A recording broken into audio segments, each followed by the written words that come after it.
ક્ષત્રિય આંદોલનનો એક ચહેરો જે સતત 2024ની લોકસભાની ચૂંટણીમાં આપણને દેખાતો હતો એવા પીટી જાડેજાની વિરુદ્ધમાં આજે મની લોન્ડરિંગનો એક કેસ ફાઇલ થયો છે અને આ કેસ રાજકોટની અંદર કરવામાં આવ્યો છે. કહેવાય રહ્યું છે પોલીસ દ્વારા આજે કેસ કરવામાં આવ્યો છે. જે વિક્ટિમ છે તે પણ સામે આવ્યો છે અને તેને પણ કહ્યું છે કે જે વ્યાજે પૈસા લીધા હતા તે પૈસા પાછા આપ્યા છતાં સતત તેમને ધમકી આપવામાં આવતી હતી. તેમના જે ચેક છે તે પાછા ન આપવા, જે ઘરના દસ્તાવેજ હતા તે પાછા ન આપવાની આ આખો મામલો જે છે પોલીસ દ્વારા રજૂ કરવામાં આવ્યો. અને અત્યારે આપણી સાથે વરિષ્ઠ પત્રકાર જગદીશ મહેતા સર જોડાયા છે. તેમની સાથે જ સીધા વાત કરીએ, કારણ કે સર જે રીતનો આખો મામલો સામે આવ્યો છે, પીટી જાડેજા આમ તો ક્ષત્રિય સમાજનું ખૂબ મોટું માથું કહેવાય અને મોટું નામ કહેવાય, પરંતુ જે પ્રકારની હરકત કરવામાં આવી છે એને શું કહેશો આપ? એક ફરેબી પોલીસનું વધુ એક ફરેબી અથવા વધુ એક નાટક. પીટી જાડેજા કોઈ બોલા બકરી કા બચ્ચા નહીં હે, દોડા ઓર પકડ लिया. કોઈ નાની હસ્તી નથી. એક વાત, પોલીસને આજે જ ખબર પડી છે એવું નથી કે ફાઇનાન્સનો ધંધો કરે છે. પીટી જાડેજા ક્ષત્રિય આંદોલનમાં છે એ પહેલા તે ગોંડલના રૂરલ પોલીસમાં નોકરી કરતા હતા. એટલે પહેલી વાત તો એ કે પૂર્વ પોલીસમેન છે, એની પાસે બેસુમાર દોલત છે અને ફાઇનાન્સનો ધંધો કરે છે. આશાપુરા ફાઇનાન્સ નામથી ધંધો કરે છે. એ આજથી નથી કરતા, વર્ષોથી કરે છે. આખા રાજકોટને ખબર છે, પોલીસને ખબર ન હોય એવું ન બને. અને પોલીસ જે આજે જે કે છે મની લેન્ડિંગ એક્ટ પણ એમ કે લગાડવામાં આવ્યો છે વગેરે વગેરે, પણ તમે આડા દિવસે પણ તપાસ શું કામ નથી કરતા કે એની પાસે ફાઇનાન્સ કરવાનું લાયસન્સ છે કે નહીં? જ્યારે કે જગ જાહેર છે, બધાને બધી ખબર છે કે આ ફાઇનાન્સનો ધંધો કરે છે. પણ હવે જે થયું એ શું છે એ આપને કહું છું કે શીशे के घर में रहने वाले दूसरों के घर पे पत्थर डाला नहीं करते. આ એના જેવું થયું છે.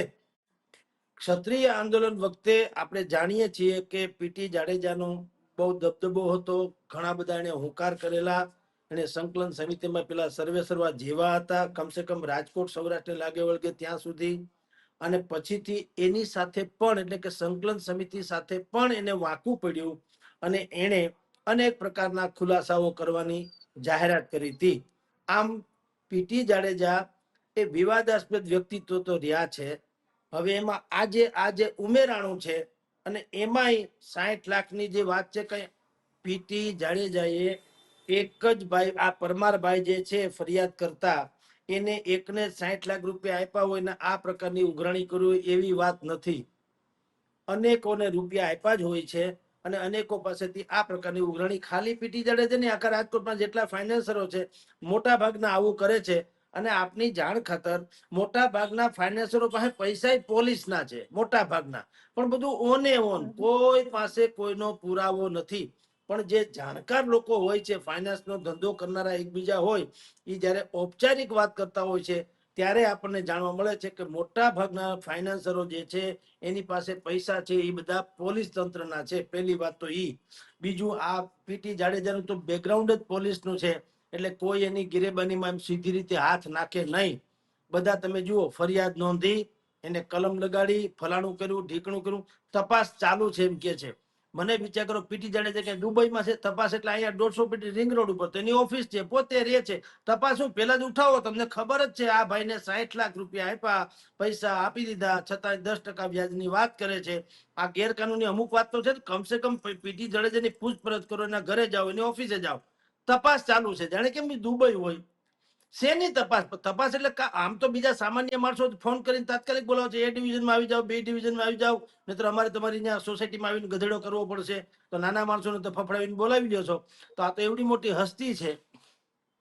આ પણ સોચી સમજી સાજિશ જેવું છે. કારણ કે ફરિયાદ કરતા પણ બુદ્ધિપૂર્વકના જે બનાવ બન્યો એમાં ના નહીં, એટલે આપણે એને દોષિત નથી ઠેરવતા. બનાવ કદાચ હોય ખરો અને તપાસનો વિષય તો એ છે, સમજી લ્યો કે આ ઘટના કેવી રીતે બની. પણ તમે જે તપાસ ચાલુ છે એ શબ્દ જે છે એ શબ્દ બહુ ભ્રમિત કરનારો છે. કારણ કે પીટી જાડેજા અજરા હજુર છે, બધાને બધું લોકેશન ખબર છે, એ ક્યાંય ભાગી છૂટી જાય એમ નથી. એનું ગોંડલમાં બધો પથારો છે, રાજકોટમાં પણ એ દુનિયાભરના લોકોને પૈસા આપેલા છે. તો બીજું શું ને, ઇમિડિયેટલી એને તાત્કાલિક રજૂ કરવા જોઈએ, ફોન કરીને બોલાવી લ્યો. તો તેમ કે ભાઈ અમે આવીએ તો ખરાબ લાગે, તમે આવી જાઓ, હાલો 2 ઘડી. એવું કઈ નહીં, તપાસ ચાલુ છે. એટલે જ્યાં સુધી તપાસ ચાલુ છે એ કેસેટ વગેરે કરે ત્યાં સુધી બાકીની બધી જેને કહી શકાય મેકેનિઝમ, જેને કહેવાય બેકગ્રાઉન્ડમાં, એ બધું શરૂ થઈ જશે. અને કદાચિત એવું બને કે અંદર ખાને પાછું સમાધાન થઈ જાય તો હે કે હવ છૂટા પડશે. રાજકોટમાં વર્ષો જૂની ટ્રેડિશન છે, આમાં કઈ નવીન નથી કે ફરિયાદી ફરિયાદ કરે. હવે તમે જ્યારે વ્યાજે 60% લ્યો છો, આમ તમે જુઓ તો તમારે જો સત્તાવાર રીતે પૈસા જોતા હોય બેન, તો બેંક થી માંડીને બધે મળે છે, પણ ત્યાં ઓરિજિનલ દસ્તાવેજ, બીજા દસ્તાવેજ જેની પ્રોપર્ટી હોય એવા લોકો જામીનગીરી, તમારા ચેક વગેરે અને વ્હાઇટ નું પેમેન્ટ આવે. એટલે તમારે ખાતામાં બતાવવા પડે, દેતી વખતે બતાવવા પડે. આ બધું ઓને ઓન છે, સમજી લ્યો. ઓલા અંધેરી નગરી ને ગંડુ રાજા, એ જે પાઠ આવતો હતો કે ચોરી કરવા જાય, દિવાલ તૂટી જાય તો એની માં ફરિયાદ કરે કે ભાઈ આ દિવાલ કોણે કાચી બનાવી, મારો છોકરો ચોરી કરવા ગયો, દિવાલ પડી ગઈ અને છોકરો મરી ગયો. તો રાજાએ તપાસ સોંપી, ભાઈ તપાસ કરો, દિવાલ કોણે કાચી કરી, દિવાલ કોણે કાચી કરી, કળિયો કે મારું ધ્યાન આમાં હતું. આ એના જેવી વાત છે. ભલામણા તમે ચોરી કરવા નીકળ્યા છો, પછી બીજી તપાસની ક્યાં વાત કરો?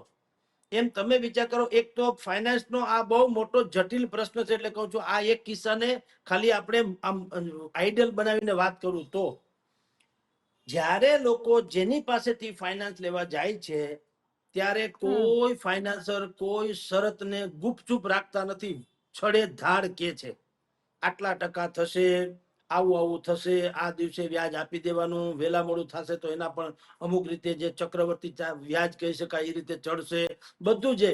અને જ્યારે પૈસા જોતા હોય ત્યારે બધા જ તમે આ કઈ કીકલા નથી, બધાને બધી ખબર હોય ત્યારે હા બાપા કાંઈ વાંધો નહીં, જલ્દી આપો. શું કામ? હવે આ તમે એમ કહો છો કે આ ગેરકાનૂન છે, વાત સાચી 100% કે એની પાસે લાયસન્સ છે કે નહીં, પણ ગેરકાનૂની છતાં એક વાત તો હકીકત છે ને કે તમારા મારા ના કોઈના ફોન થી કોઈ એક માણસ ફોન કરે કે ભાઈ જગદીશભાઈ આવે છે અને 5 લાખ રૂપિયા આપી દેજો, પછી જગદીશભાઈ કાળા ચોર હોય તો પણ ઓલાના ફોન ના આધારે 5 લાખ રૂપિયા ભડાક કરતા આપી દે છે. તો એની પછી શરતો એવી તો હોય કે નહીં?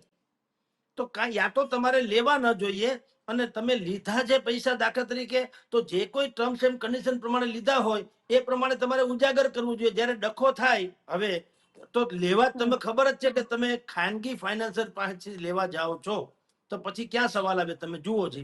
પણ ખેર, એ ફરિયાદી આપણે ખોટા છે એમ નથી કેતા. હું તો એનાથી આગળ વાત કરું, ફરિયાદી સાચા હશે આ કેસમાં હોય ને, આવા તો અનેક બનાવ રાજકોટમાં બને છે, એમાં ના નહીં.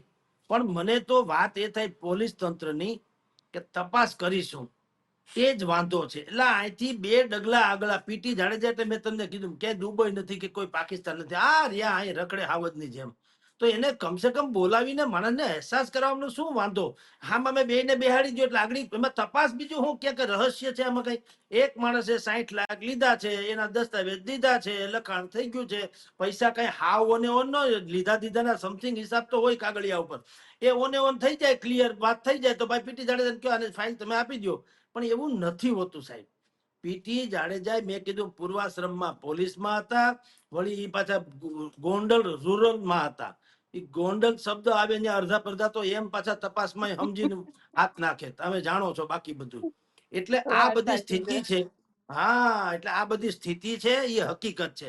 પણ કાગળ ઉપર લીપાપોતી કરે ને કોઈ ઊંડા ઉતરીને તપાસે નથી કરતું, કોઈ પૂછતું નથી કે ભલામણા ઈ પીટી જાડેજા રાજકોટમાં છે, એનો આલિશાન બંગલો છે, એટલી બધી ફાઇનાન્સ અનેક સંસ્થાઓ ચલાવે છે, અને કોઈ માફિયા કે ગુંડા તો છે નહીં.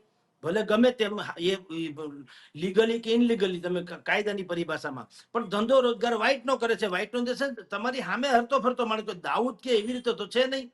તો તમે પીટી જાડેજાને બોલાવી શકો, બોલાવીને તાત્કાલિક ઇમિડિયેટલી શું કામ તમે કેસ કરો અને એના કાગળિયા થાય ને એના સહી સિક્કા થાય ને બધી ફાકા ફોતરી કરીને વળી જાડું ધોકા જેવું કરો, એના કરતા એ ફરિયાદ નોંધાવા આવે, પરમારભાઈ આવ્યા તો ત્યારે ને ત્યારે તમે કે 1-2 જ મિનિટ ઉભા રહ્યો, પીટી સાહેબ ને બોલાવો છે ભાઈ, પીટી ભાઈ ને, ભાઈ પછી જાડું થાય ને માથા કુટતા શું છે ભાઈ, હા 1 સેકન્ડમાં પતી પણ જાય ને.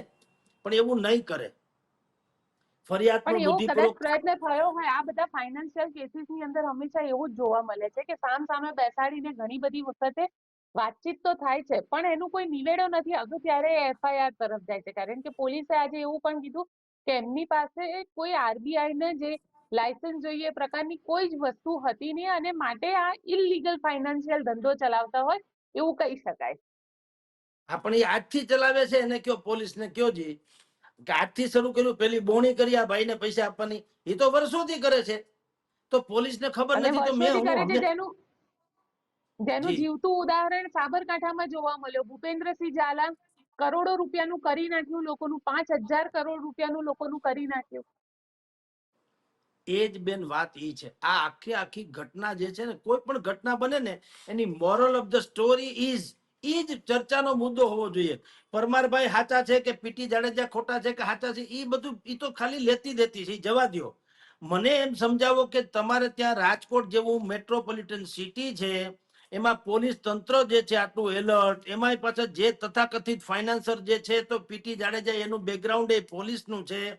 એકને નથી આપ્યા, લાખ કેટલાય લોકોને એને પૈસા આપ્યા હશે, લાખો કરોડો રૂપિયા એના વ્યાજે ફરતા હશે. ઈ પાછા બધી પોલીસને રજે રજની ખબર છે. એમ કહું, ઈ કઈ પોલીસ એજન્ટ, પોલીસ કઈ કરાચી થી આવી છે? આઈને આઈની તો છે, અડધા તો વેવાય વેલા હશે, સમજી લ્યો. તો ખબર શું કામ ન હોય? જાતે ખબર તો હોય જ. એમ કે 4 કલમ ફોટો લે, ખબર તો બધું હોય જ. પરંતુ બેન આપની જાણ ખાતર કે આ બધું જે કાગળ ઉપર કરવું પડે છે, એટલે આમાં શું થાય, ઈ બાને બધું છે ને હવે બધું ડિપ્લોમેટિક બધી વાતો થશે. બોલો શું કરવું છે એના જેવું. હવે પીટી જાડેજાની પાસે લાંચ તો ખાઈ શકાય એમ છે નહીં, એને બીજી રીતે દબાવી શકાય એમ છે નહીં, એનાય છેડા એની રીતે અડતા હોય છે. એટલે શું થશે, તમે જેમ પછી જે હવે પછીનો કદાચિત પ્રશ્ન પૂછવા જઈ રહ્યા છો ને, એનો જવાબ આની સાથે સંકળાયેલો રહે. કે ક્ષત્રિય આંદોલન વખતે તમે જયારે બહુ ચગાતા એક્ઝેક્ટલી. અને ભારતીય જનતા પાર્ટીને તમે બહુ હેરાન કરી હતી, તો હવે બોલો શું કરવું થાય. એટલે આમાં અમર જે ભાઈએ પૈસાની ફરિયાદ કરી, એ તો મને લાગે સુકન કર્યા એમ કે તો હાલે, ભાજપ વાળા માટે કે પોલીસ તંત્ર માટે. એ સુકન વાત થઈ, કાંઈ એના ઉપર કોઈ સિમ્પતિ આ લોકો નથી. સિમ્પતિ હોય તો મેં તમને કીધું, હાંજો હાંજ પકડી ન જાય. ક્યાં રાજકોટ તો ખોબા જેવડું ગામ છે, જ્યાં તાત્કાલિક પોલીસ ચોકીમાં ફોન કરે, ત્યાં જે વિભાગમાં રહેતા હોય, 150 ફીટ રિંગ રોડ ઉપર કે જ્યાં એનો બંગલો કે આવાસ કે ઓફિસ હોય, ત્યાંના પોલીસ થાણાને કે ભાઈ પીટી જાડેજાને બોલાવ્યો હોય, તો કે પીટી જાડેજા ભાગે અમે છે નહીં પાછા, એ ભગવાનની દયા છે, જે બધું જાણીતું છે, તાત્કાલિક થઈ જાય. પણ એમ નહીં, હવે બસ આવું એક તો ગધેડો છાપામાં પેલા આવે, એટલે 8 કોલમ આપણી ભાષામાં કહ્યું તો અડધું પાનું છપાઈ જાય. એટલે એક તો જાડું થાય, જાડું આપણી ભાષામાં જાડું થાય. એટલે હવે પછી શું થાય, એને કેમ વ્યવસ્થા કરવી, એટલે છેડા અડાડે વાયા મીડિયા. છેડા અડાડે એમાં મેં કીધું ફરિયાદી એક કરો, પરમાર સાહેબ જે ભાઈ ફરિયાદ જેને કરી છે એના પ્રત્યે હરામ બરોબર સિમ્પતિ કોઈને હોય તો હવે પગડા ખેલાશે, પગડા કે બોલો શું થશે, શું કરવું છે. સરકાર હોય તો સરકાર, પોતિકા હોય તો પોતિકા, જેનો જે વાંધા વચકા હોય તે કહું છું. જેની યારે એને વાંધો પડ્યો છે, હવે એના નામ પછી બુદ્ધિપ્રયોગ આવશે. દાખલા તરીકે મારી યારે વાંધો પડ્યો હોય, તો મારા ઈશારે આ થયું હોય, તો પછી એમાં એમ થાય, આમાં પગડા એમ ખેલાય કે બોલો હવે તમારે શું જગદીશભાઈ શું સમજવાનું થાય છે, ઈ આમાં માનતા નથી એમ. એટલે પછી મારી પેટી જાડેજાની સમાધાન થઈ જાય.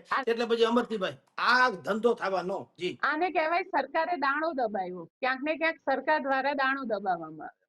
નહીં, એમાં સરકાર નહીં, પીટી જાડેજાના 1000 શત્રુ છે, એમાંના એક સરકાર છે કદાચિત. હા, એના વૈયક્તિક રીતે પણ એટલા છે. એનું કારણ છે બેન, આપને કહું, પીટી જાડેજા પણ વિવાદાસ્પદ વ્યક્તિત્વ તો છે જ.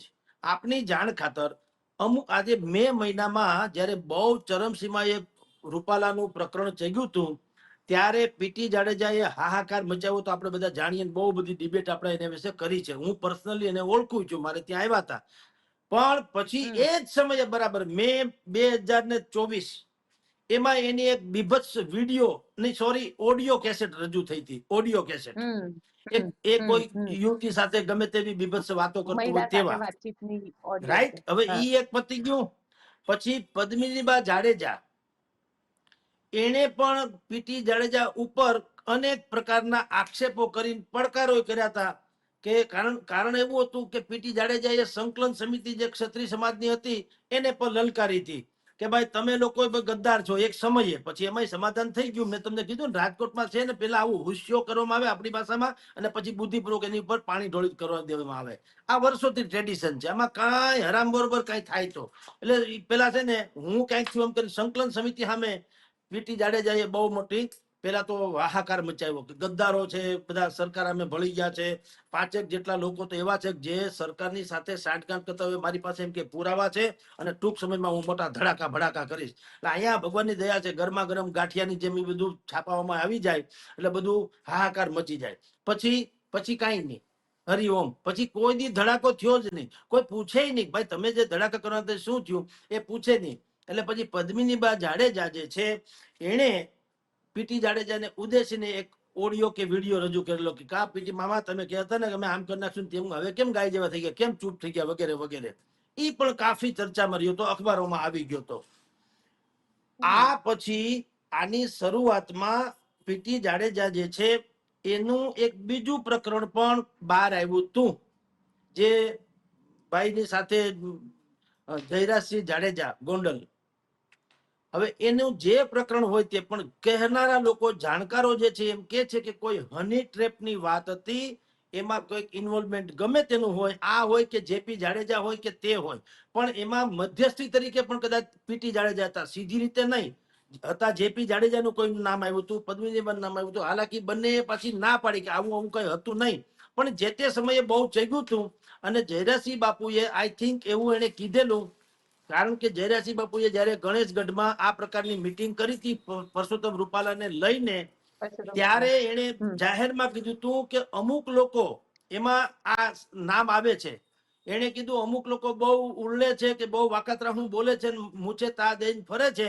તો મારે એ બધાને કહેવાનું કે ભાઈ તમારે બધાના પણ તમે બેકગ્રાઉન્ડ જે ભૂતકાળ છે તમે યાદ કરો. તમે માફી માંગી હતી, તમે ગાય જેવા થઈ ગયા હતા, તમને મેં માફ કર્યા હતા, એ બધું અહીંયા લાગુ પડતું હતું. આ બધું પીટી જાડેજા સહિતની જે કોઈ એની માણસોની ગેંગ હતી એમાં. તો સવાલ એ છે બેન કે આજની આ જે ફરિયાદ છે એ ફરિયાદ જે છે એ કોઈ સીધી સાદી ફરિયાદ હોય અને પોલીસ નિષ્પક્ષ હોય, પીટી જાડેજા આરોપી હોય, એવું કાંઈ છે નહીં. ફરિયાદ બુદ્ધિપૂર્વકની છે, એ સાચાઈ હોઈ શકે, પણ હવે પછી પગડા ખેલાશે. એ બધા બુદ્ધિપૂર્વકના કઈ રીતે ખેલાશે, મેં તમને કીધું તેમ તપાસ ચાલુ છે, જાણે આ ભાઈ પરદેશ વયા ગયા હોય એમ. એટલે વાતમાં કઈ વાત. હવે બધા છેડા મેં તમને કીધું ને, પીટી જાડેજાના જે વ્યક્તિગત દુશ્મનો હશે એ દુશ્મનોની શું શરતો છે એ બધી વાતો થશે. અને અંતે અત્યારે ભલે થાય કાગળ ઉપર બધું થશે, કહેવાતી ધરપકડ ને કહેવાતું ફલાણું ને, પણ બાકી તમે ને હું જે માનીએ છીએ કાયદાની કલમ મુજબ, એવું કઈ બહુ સનસનીખેજ બને એવું માનવાને કોઈ કારણ નથી. બિલકુલ એ પ્રકારનું કોઈ કારણ નથી. સાથે સર એક વાત પાટીદારની પણ કરી લઉં, કારણ કે સૌરાષ્ટ્રના 2 મુદ્દા આજે સૌથી વધારે ચર્ચામાં રહ્યા. એક જયંતિ સરદારા વાળો પણ. જયંતિ સરદારાની સવારે પ્રેસ કોન્ફરન્સ થઈ અને જયંતિ સરદારાએ કીધું કે દિનેશ બામણિયા જે આરોપ લગાડે છે આરોપ ખોટા છે. જો એવું હશે તો હું રાજકારણ છોડી દઈશ, હું સામાજિક આગેવાન તરીકે છું અને મારે નરેશ પટેલ સાથે હું ખોડલધામનો પણ છું. અને ક્યાંક કંઈક આની અંદર કંઈક મોટું રંધાઈ રહ્યું હોય એવું લાગી રહ્યું છે, કારણ કે એક તરફ આ ખોડલધામ બી આરોપ લગાવે છે, સરદારધામ પણ છે, અને એના પણ નેતા, અને એમાં પણ આ આખી વાત. એટલે ક્યાંક ને ક્યાંક સમાજને બદનામ કરવા અને ક્યાંક બીજું એક મોટું રંધાઈ રહ્યું એવું લાગે છે. ના ના બેન, દરેકના પોતિકા કારણો છે. સમાજ તો ઢાલ છે. જેમ આ આપણે પીટી જાડેજાની હમણાં ચર્ચા કરી એના જેવું જ છે બેન. ફરિયાદ કાંઈ નહીં. હવે શું થશે તમને કહું, ઈ ચેક અને દસ્તાવેજ આપી દેશે એટલે વાત થઈ ગઈ પૂરી, કાંઈ બીજું થશે નહીં, લખી રાખો. એવી રીતે જયંતિભાઈ સરદારા કયો ને પીઆઈ પાદરિયા કયો, એના વચ્ચે જે કાંઈ ચાલ્યું કમઠાણ તમે કયો એમાં સરદાર ધામ અને ખોડલધામ આ 2 સંસ્થાનો હઠાગ્રહ અને હુંસાતુસી જવાબદાર છે. એમાં સમાજ બમાજ કુછ નહીં હે. દરેકે શું, એક ખોડલધામની રચના થઈ, એને કરોડો રૂપિયા મળ્યા, એ સર્વમાન્ય સંસ્થા બની, એને કારણે નરેશભાઈ પટેલનો દબદબો વધ્યો. અને વધ્યા પછીથી જે હુંસાતુસી થાય, ઈગો ક્લેશ થાય છે, એ ઈગો ક્લેશમાંથી જન્મ થયો સરદાર ધામનો. જે રીતે એનસીપીમાં અજીત પવારનો થયો અને શરદ પવારની થઈ, શિવસેના ઉદ્ધવ ઠાકરેની થઈ અને શિંદેની થઈ, એવી રીતે ખોડલધામમાંથી સરદાર ધામ બન્યું. બેયનો ક્રાઇટેરિયા, બેયના ઓડિયન્સ, બેયના સમર્થકો, બેયના દાતાઓ, એ બધું કોમન છે. લેવા પટેલો છે મોટા ભાગના. સરદાર ધામમાં ફેર એટલો પડશે પરેશ ગજેરા વાળો કે એમાં લેવા કડવા બંને લોકો સામેલ છે, કારણ કે મુખ્યમંત્રી ભૂપેન્દ્રભાઈ પટેલનો સીધો હાથ એટલે કે આશીર્વાદ છે. ભૂપેન્દ્રભાઈ કડવા પટેલ છે. 15મી ડિસેમ્બરે રાજકોટમાં જે 3 ભવનનું ઉદ્ઘાટન એટલે ભૂમિપૂજન હતું એ અત્યારે તો એ મોકૂફ રહ્યું, હવે થશે ઠેઠ કમુરતા ઉતર્યા પછી. પણ એ ભૂમિપૂજન પણ મુખ્યમંત્રીશ્રીના હસ્તે થવાનું હતું. આપની જાણ ખાતર એ સરદારધામ કહેવાય લેવા પટેલનું, આમ જો કે એને જાહેર નથી કર્યું લેવાનું, પણ આમાંથી જ ખોડલધામમાંથી જ બહાર આવેલી સંસ્થા છે. પણ કડવા પાટીદાર હોવા છતાં મુખ્યમંત્રીના હાથે ઉદ્ઘાટન હતું. એનો અર્થ એમ છે કે કડવા અને લેવા એ બે પણ સરદાર ધામને હવે દાન આપશે. એટલે ડખો શું છે આપને કહું, ખોડલધામમાં જે દાન ધર્મ કરનારા દાતાઓ હતા એમાંથી જ હવે આપણે જે મતદારોને કેમ આ બધું ખેંચવી લઈએ છીએ, અથવા તો કોઈ ટીઆરપી એકબીજાની લઈ લે છે સારામાં સારી, એના જેવું છે. એના સારામાં સારા દાતાઓ જે હતા એ જયંતિ સરદારા ગણો, પરેશભાઈ ગજેરા ગણો કે બીજા કોઈ પણ ગણો, એ તો મંચ ઉપર જે હસ્તીઓ બેહે ને એટલે લોકોને ખબર પડી જાય કે હવે કોને મત આપવો અને કોને દાન આપવું. આપની જાણ ખાતર હવે આ તો મુખ્યમંત્રીના હસ્તે જો ધારો કે ભૂમિપૂજન 15મી ડિસેમ્બરે થાય તો એ થયા ભેગો જ સમાજમાં મેસેજ હોય જ જાય, કોઈને કેવું ન પડે કે ભાઈ હવે દાન ક્યાં દેવું. એટલે જે લોકો ખોડલધામમાં દેવા માંગતા હતા એ બુદ્ધિપૂર્વક યા તો 50 લાખ દેવા માંગતા હોય તો 15 લાખ આપે ને 35 લાખ અહીંયા આપે, અથવા 25 લાખ આપે, બેયમાં પગ રાખે. પેલા 50 લાખ ત્યાં જતા હતા ખોડલધામમાં. આ ડખો ચાલે છે, એને કારણે માથાકૂટ થઈ છે. આમાં સમાજનું એક તમને કહું, સમાજના જે જરૂરિયાતમંદ લોકો છે એનું આમ ભલું થશે. એ એક વિચિત્ર વાત છે. ભલું કઈ રીતે થશે? અત્યાર સુધી સમાજના જે જરૂરિયાતમંદ લોકો છે એને ભણવું કારવવું હોય, યુપીએસસી કે જીપીએસસી થી માંડીને બધું, એને પોલીસની તાલીમ મેળવી હોય તો એક જ ઠેકાણું હતું, એનું નામ હતું સરદાર ભવન કલ્ચરલ સેન્ટર. હવે એક બીજું ઊભું થયું, સરદાર ધામ.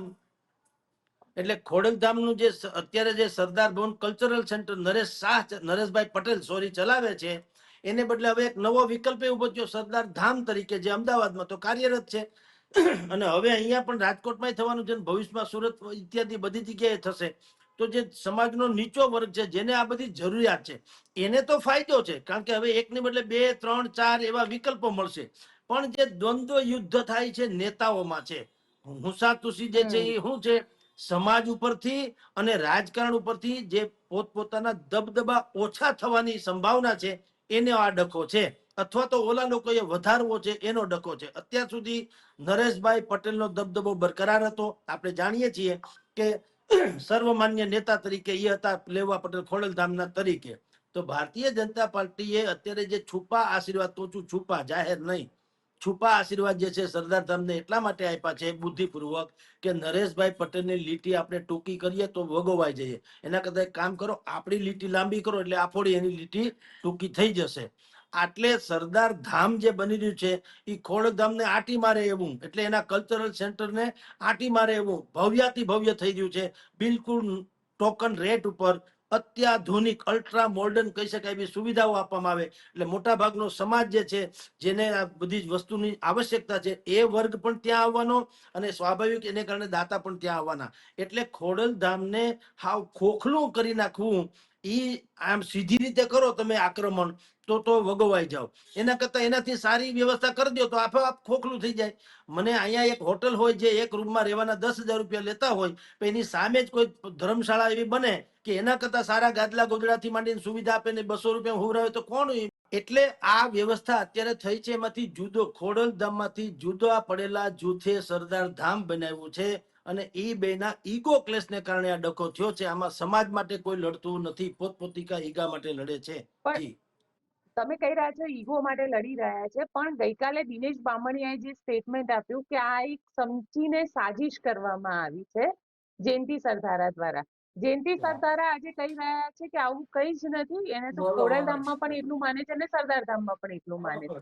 હવે જયંતિ સરદારા કહી રહ્યા છે કે આવું કઈ હશે તો હું રાજનીતિ છોડી દઈશ. એટલે ક્યાંક આ બંને જણા, જે રીતે દિનેશ બામણીયા દ્વારા સાજિશની વાત કરવામાં આવી અને જયંતિ સરદારા કહી રહ્યા છે કે આવું નથી, તમને શું લાગી રહ્યું છે? સૌરાષ્ટ્રની અંદર પાટીદારોમાં આને શું ચર્ચા ચાલી રહી છે? ના ના બેન, તમને કહો આ બધા બુદ્ધિના દરિયા છે એકદમ. તમે જુઓ, બુદ્ધિનો કોઈ જેની કોઈ સીમા નહીં. દિનેશભાઈ બાંભણિયા શું કે છે કે ખોડલધામને બદનામ કરવા માટે થઈને આપણે ભાઈ જયંતિભાઈ સરદારાને સોપારી એને લીધી હતી. પેલા વાક્ય સાંભળજો, એને સોપારી લીધી હતી. હવે લીધી હતી તો કોકે દીધી હતી ને, તો તમે લીધી હતી કહો છો તો લીધી કોણે ઈ કેમ નથી કહેતા? ઈ કે ઈ હવે પછી કહીશ. એટલે આ કેવું થયું? હવે તો અહીંયા નહીં, છેક મને તો લાગે કોર્ટ સુધી આ પહોંચ્યું છે, સુપ્રીમ કોર્ટ સુધી કહું છું કે એક વખત તમે એમ કે જગદીશભાઈ ફલાણા ગુનામાં આજે ગુનેગાર સાબિત થાય, બસ ખાલી ગુનેગાર, સજા ઈ કે કાલે જાહેર કરશું. પણ દયંત ને તને ખબર છે કે હું ગુનેગાર છું, તો એમાં બંધારણમાં લખ્યું છે કે આ ગુનાની આ સજા, પણ ઈ પાછું કાલે, એટલે 2 દિવસ સુધી તમને પબ્લિસિટી મળે.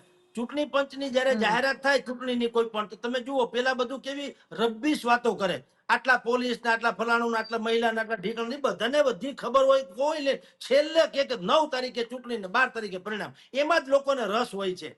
અને બજેટમાં તમે જો આખી દુનિયાનું વાત છે, પેલા અહીંયા આટલા રૂપિયા આના માટે, આટલા રૂપિયા આના માટે, છેવાડે તમારે ને મારે શું જોતું હોય કે ભાઈ તમે કોઈ પણ હિસાબે આવક વેરો જે આપણી ઉપર છે એમાં કઈ ફેરફાર છે કે નહીં, એ જ હેડલાઇન બને છે ને, પણ એ છેલ્લે રાખે હાવ. બિલકુલ એવી રીતના બાંભણિયા મંડળ કે કોઈ પણ જે છે એ બધા આમ તમે જુઓ એક વાક્ય એક દિવસ બોલે, એટલે હું 2-3 દિવસ લાઇમલાઇટમાં રહેવાય. હવે જયારે એમ કે જયંતિ સરદારાને સોપારી લીધી હતી, તો ઇમિડિયેટલી એ તમે બોલો તો તમારી પાસે હોય તો કહી દો ને કે ભાઈ છગનભાઈએ તો આપી હતી, વાત થાય પૂરી. પછી નહીં કે શું કામ? હવે આ લોકો આપણને એટલે મીડિયાને વાપરતા શીખી ગયા છે એમ કહું તો ચાલે. કે આજે એક તમે, હા આજે એક આ તમે દૂધ છે ને બેન, આપણા ઘરે પણ તમે જુઓ, દહીંનું તમે દૂધનું તપેલામાં 2 ટીપા છાશ નાખી દો, પછી છીબું ઢાંકી દો, એટલે સવારે તમારે તમે ઘડીએ ઘડીએ આમ છીબું ઉઘાડે, જામ્યું કે નહીં, જામ્યું કે નહીં, તો સવારે જામે જ નહીં, અમુક ફોદા ફોદા થઈ જાય. તમે એમને રાખો તો સવારે ઢેફા જેવું થઈ જ જાય આપોઆપ, એ વ્યવસ્થા છે. પણ આ લોકો એવું નહીં કરે, આમ ઉચકાવ્યા કરશે એક એક ડુંગળીના પડની જેમ. આજે કહેશે કે સોપારી લીધી, પછી કાલે કોક પૂછશે કોણે આપી, કે હું ઈ કાલે કહીશ, એટલે વળી પાછા તમારે મારે ભૂંગળા લઈને જવાના, ભાઈને પાછો બધું વાહે વાહે ફરવાનું, અને વળી પાછી પબ્લિસિટી મળે. આ બધાય કહું છું, બધાય એકે એક લોકો હવે મીડિયાને પણ વાપરતા શીખી ગયા છે આપની જાણ ખાતર. બધાય કહું, મેં કોર્ટ થી માંડીને બધું કીધું કે જયારે એક વસ્તુ તમે નક્કી કરો છો કે ફલાણા ભાઈ આ ગુનામાં અપરાધી સાબિત થઈ ગયા, તો તમે એટલું બધું કહાટી કરી છે, 150, 200 કે 500 પાનાના બધા અભ્યાસ કર્યા પછી જગદીશભાઈને ગુનેગાર સાબિત કરો, તો એ સજા બંધારણમાં લખેલી ન હોય, એટલું એ 2 લીટી હું કેમ બાકી રાખો? ન લખો કે ભાઈ આને ફાંસી, એટલે વાત થાય પૂરી. પણ નહીં, ઈ કાલે દોષ સાબિત થઈ ગયા, દોષિત આજે થયા, એમ કે સજા એમ કે પ્રમ દિવસે સુનાવવામાં આવશે. ભાઈ શું કામ? 3 દિવસ સુધી ગાજા કરે, અને એમાં પછી શંકા ન જતી જાય કે કદાચ કઈ તમારે વહીવટ કરવો હોય તો બોલજો. આ એના જેવી ઘટના છે. તમે જયારે એક વસ્તુ કયો છો કે સોપારી લીધી, તો એક જ મિનિટમાં બીજા સેકન્ડમાં બોલી શું કામ નથી કે ફલાણા ભાઈએ દીધી, પણ એ નહીં કે. બિલકુલ એટલે આવા બધાય છે ને બેન, સમાજના નામે મોટા ભા થાય છે દરેક માણસો. અને હવે હું તો કહું, એ તો એનો સમાજ માનતો હોય તો રામ જાણે. મને તો એમ લાગે છે કે હવે આશ્ચર્ય છે, સમાજે શું કામ એમ માનવું જોઈએ કે કોઈ તમારું ભલું કરી દેશે? ભલા માણા અટાણ સુધી જેટલી ચૂંટણીઓ લડાણી સમાજના નામે, સમાજનો ગરીબમાં ગરીબ તબતો જે છે, તમે એને પૂછી લ્યો કે તમારા નામે લડાયેલી ચૂંટણીમાં તમને શું મળ્યું? એ દિવસે કદાચ એકાદી ભજીયા પાર્ટીમાં તમને બોલ્યા હોય તો રામ જાણે. બાકી હરામ બરોબર જો કોઈના ફળિયામાં કે એની ડેલીએ કોઈ ટકોરો મારતો હોય તો એનો એ હાલત બિચારાની હોય છે. તો હવે સમાજે થોડુંક સમજવું, ભાઈ અમારા નામે તમે ચરી ખાઓ, તમારે જે ભગવાને તમને પૈસા આપ્યા, બુદ્ધિ આપી, તમારે જે લડવું લડો, સમાજને વચ્ચે નાખો. માં સેવા થાય તો કરો, ન થાય ને તો સૌથી સારું શાહબુદ્દીન રાઠોડ કેમ, તમે ન નડો ને, એ સેવા જ છે સૌથી મોટી. જી બિલકુલ 100% સાચી વાત છે સર. કારણ કે ક્ષત્રિય સમાજ હોય કે પાટીદાર સમાજ હોય, દરેક સમાજ ચૂંટણી વખતે એક અલગ ભૂમિકામાં હોય છે, અને ચૂંટણી બાદ આ પ્રકારના જયારે ઝઘડા થતા હોય ત્યારે અલગ એક ભૂમિકામાં હોય છે. સર, આપ અમારી સાથે જોડાયા તેના માટે આપનો ખૂબ ખૂબ આભાર. તો બિલકુલ આપને અમારો આ રિપોર્ટ કેવો લાગ્યો? જે રીતે ક્ષત્રિય આંદોલન બાદ હવે પીટી જાડેજા ઉપર FIR થઈ છે, અને પીટી જાડેજાની અરેસ્ટ થશે કે નહીં એ પણ એક મોટો સવાલ છે, કે પછી આ ક્યાંક સરકાર દ્વારા એક દાણો દબાવવામાં આવે છે, કે પછી જે રીતે પાટીદાર આગેવાનોની આ જે લડાઈ છે એની અંદર શું થશે? આપ શું વિચારો છો મને કોમેન્ટ બોક્સમાં ચોક્કસથી લખીને જણાવજો. આપ અમારી ચેનલ જોવો છો અને આપને અમારો આ વિડીયો પસંદ આવ્યો છે તો આપ અમને સબસ્ક્રાઇબ કરો, અમારા વિડીયોને લાઈક કરો અને તમારા મિત્રો સાથે એને શેર કરો. આભાર.